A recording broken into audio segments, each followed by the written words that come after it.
Matt, g'day. So what has Chief of Staff Mike Meadows had to say?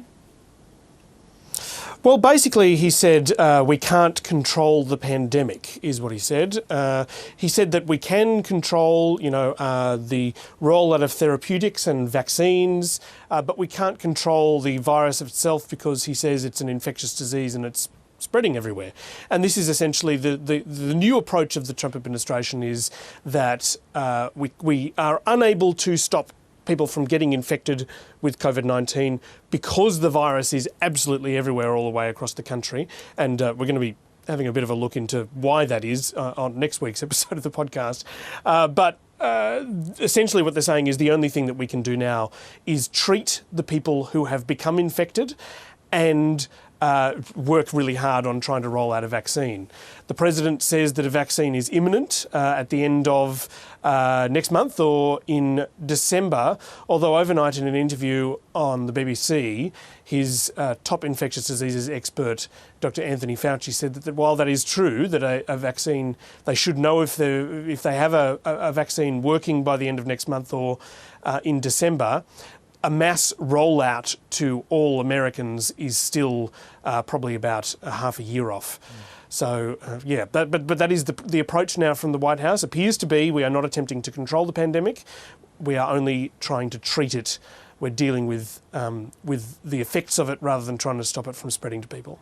And there's been another episode in this that's come to light through this campaign of the top Republican team dealing with coronavirus cases.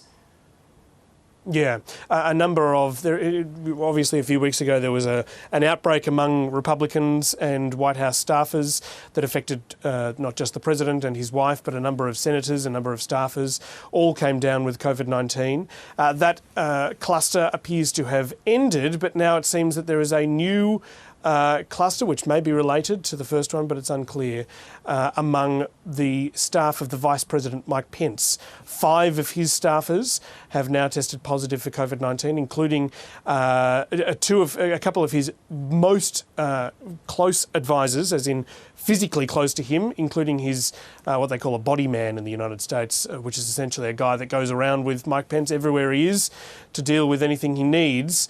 This guy, this body man, has got the virus, which means that Mike Pence is, of course, a close contact of a number of people who have the virus, and the CDC guidelines are that Mike Pence should be self-isolating for 14 days, even if he tests negative for the virus, which he has.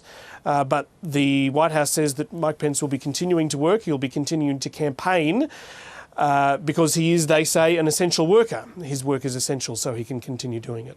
Okay, now, Matt, let's get to your podcast this week. You're focusing on the US-China relationship. How troubled has that been over the past 4 years?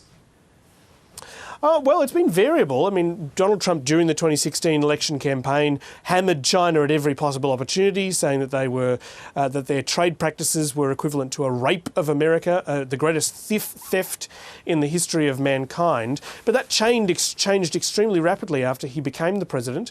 He got the president of China, Xi Jinping, to come to his Florida club, Mar-a-Lago, for a meeting where he was going to hammer this out, and they struck up what he described as an excellent friendship. And that friendship blossomed over the first year of Donald Trump's leadership, and Donald Trump became extremely focused on getting a trade deal, not by threatening China, which is previously what he'd said that he was going to do, but by basically through this close friendship with Xi Jinping, which led at the end of his first year to Donald Trump visiting Beijing for a State Visit Plus, where he saw the opera and was given a tour of the Forbidden City by Xi Jinping. And he said something which was a complete variation of what he'd previously said on China's trade practices. Have a listen. Both the United States and China will have a more prosperous future if we can achieve a level economic playing field. Right now, unfortunately, it is a very one-sided and unfair one. But I don't blame China.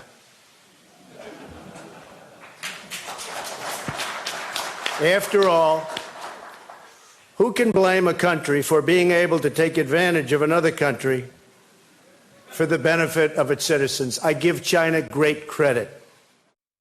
And so, Matt, what lengths did Donald Trump go to in his attempts to get that trade deal? Well, we learned a lot about this from John Bolton, Donald Trump's former national security advisor, who now is not at all a fan of Donald Trump, but put out a book that indicated a number of instances where Donald Trump basically said to the Chinese President Xi Jinping, I am willing to ignore certain practices that China is engaging in, whether that is putting Uyghur Muslims in re-education camps, is what China calls them, or starting to erode the autonomy of Hong Kong if you will continue to negotiate with me for a trade deal. And that went all the way into 2020 in the early weeks of the COVID-19 pandemic, where Donald Trump was specifically asked whether the information that was coming out of China could be trusted. Have a listen. We have it totally under control.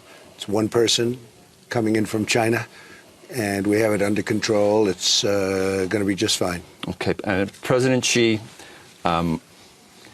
there's just some talk in China that maybe the transparency isn't everything that it's going to be. Do you trust that we're going to know everything we need to know from China? I do. I have a great relationship with President Xi. And one of the things that I found most extraordinary, Joe, while looking back over this year, while researching this episode of the podcast, is, we've become so used to Donald Trump hammering China, slamming China, calling it the China virus, the Wuhan virus, and all these things, and blaming China for the pandemic. But it wasn't until late April, early May that he stopped aiming for a trade deal and started criticising China. There was a significant change in his rhetoric in late April when he realised that maybe a trade deal was off the table. But before then, he was extremely he was defending President Xi and maintaining that he had a close personal friendship with him, as he has through the entire length of his presidency up to that stage. It seemed like such a long time ago, as everything does pre-pandemic. Okay, Matt Bevan, thanks for talking to us this morning. And you can listen to this week's episode of America If You're Listening, wherever you get your podcasts.